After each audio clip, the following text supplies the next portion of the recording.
ABS-CBN News Center. This is The World Tonight.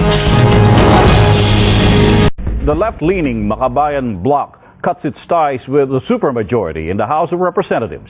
The move comes after pro-Duterte lawmakers slashed the Commission on Human Rights 2018 budget to a meager 1,000 pesos. A political analyst warns public outrage over the issue may very well extend to the 2019 elections. Christian Esguerra has our top story. The Commission on Human Rights slams what it calls an apparent conspiracy to undermine the country's democratic institutions. The CHR says the House of Representatives' decision to emasculate its annual budget to a measly 1,000 pesos is part of attempts to weaken the Commission after plans to abolish it were met with constitutional challenges. The CHR, which has been critical of the administration's war on drugs, had an original budget proposal of more than 620 million pesos. This move is actually a move to practically abolish, no? What they could not do directly, they're now doing indirectly. It is clearly an abuse of power. We believe that it is unconstitutional, and perhaps one of our options is go to the Supreme Court later on.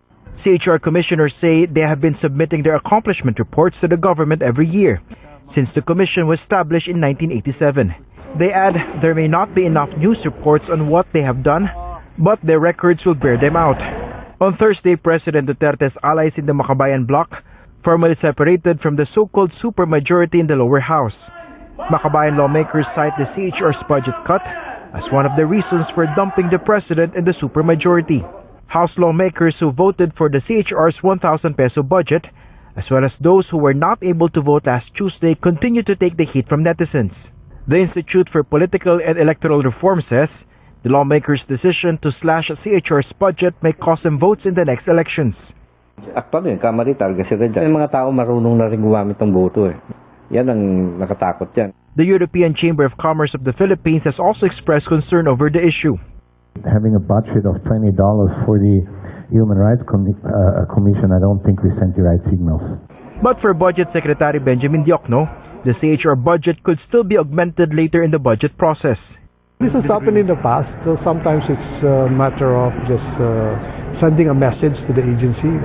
But for House Appropriations Committee Chair Carlo Nograles, the House may realign funding slash from CHR to two other government agencies to support the implementation of the Free Tertiary Education Law.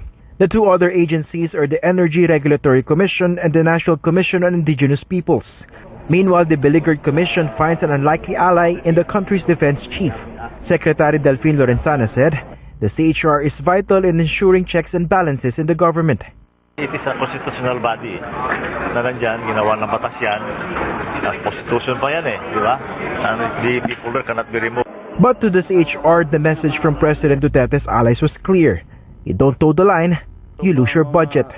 Christian Esguerra, ABS-CBN News.